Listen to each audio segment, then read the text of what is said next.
संत सतगुरु बाहर से ख्वा किसी भी बहस में क्यों ना हूँ, उनकी नज़र सिर्फ आत्मा और उसकी रूहानी तरक्की की तरफ होती है। महाराज सवन सिंह जी। राबिया बसरी एक बहुत मशहूर फ़कीर हुई है। जवानी में वो बहुत खूबसूरत थी। एक बार चोर उसे उठाकर ले गए और विश्व के कोठे पर ले जाकर उसे बेच दिया। अब वही कुछ करना था जो वहाँ कोठे की बाकी औरतें किया करती थी।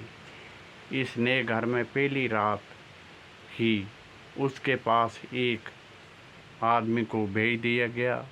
उसके आते ही राबिया बसरी ने उसके साथ यूँ बातचीत शुरू कर दी। आप जैसे नेक पाक इंसान को देखकर मेरा दिल बहुत खुश हुआ। वो बोली, आप सामने पड़ी कुर्सी पर आराम कीजिए, मैं थोड़ी देर खुदा की याद में बैठ लूँ, या आप चाहें तो आप भी उस मालिक की याद में बैठ सकते हैं। ये सुनकर उस नौजवान की हैरानी की कोई हद न रही।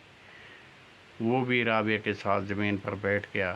थोड़ी देर बाद राबिया उठी और बोली, मुझे यकीन है कि अगर मैं आपको याद दिलाऊं कि एक दिन हम सबको मरना है और आप बुरा नहीं माने, आप ये भी अच्छी तरह समझ लें कि जो गुनाह करने की आपके दिल में ख्वाहिश है वो आपके जहन्नम की आग में धकेल देगा।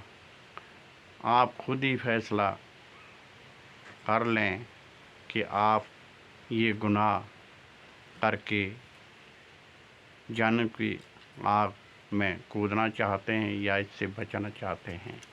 ये सुनकर नौजवान हक्का बक्का रह गया।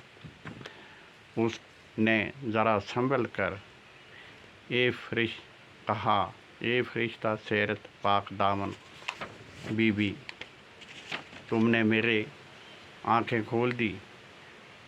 जो आज तक मैं गुनाह के अजाब की तरफ से बिल्कुल बंद थी, मैं कसम उठाता हूँ फिर कभी किसी कोठे की तरफ मुँह न करूँगा। हर रोज़ नए आदमी राबिया के पास भेजे जाते, लेकिन जो भी आता उसकी ज़िंदगी का रुख पहले शख्स की तरह पलट जाता।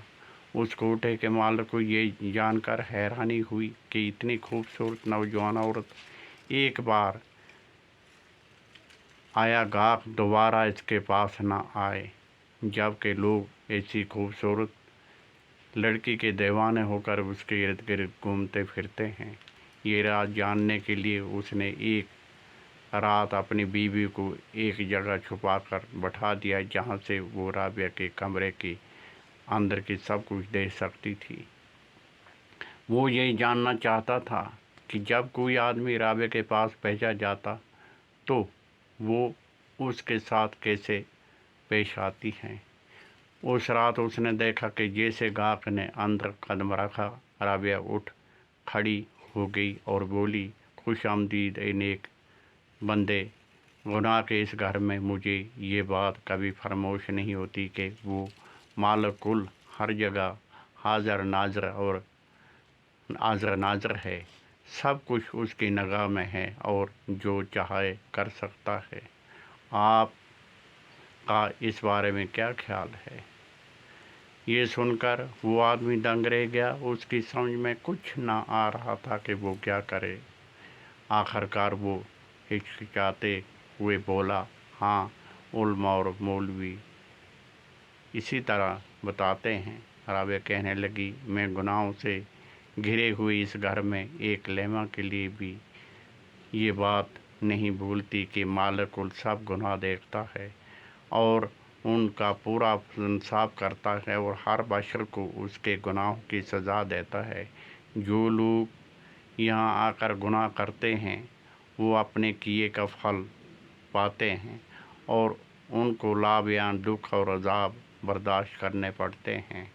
یہ نیک بندے ہم کو انسانی زندگی رب کی عبادت کے ذریعے رب سے وصال حاصل کرنے اور دنیا کے دکھوں سے ہمیشہ کے لیے نجات پانے کے لیے عطا ہوئی ہے، نہ کہ حیوانوں سے بھی بدتر حرکت کر کے اس کو فضول برباد کرنے کے لیے۔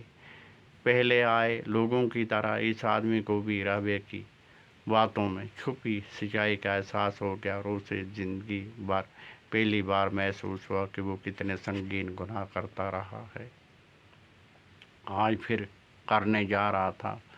وہ زور زور سے رونے لگا اور رابعہ کے قدموں میں گر کر اس نے معافی مانگنے لگا۔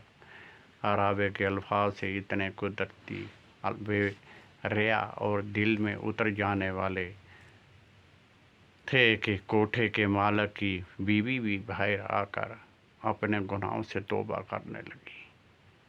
اے نیک سیرت پاک دامن لڑکی، تو سچی فقیر ہے۔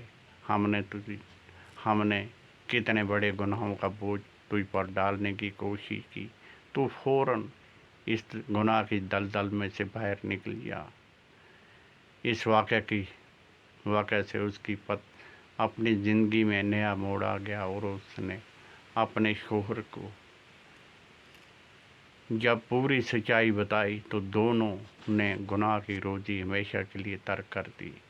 مالک کی سچی عبادت گزار جہاں بھی جس حالت میں بھی کیوں نہ ہوں، ہمیشہ زندگی کے اصل مقصد کو یاد رکھتے ہیں اور بھولے بھٹکے انسانوں کو نیکی کی راہ پر گامزن ہونے کی ترغیب دیتے ہیں۔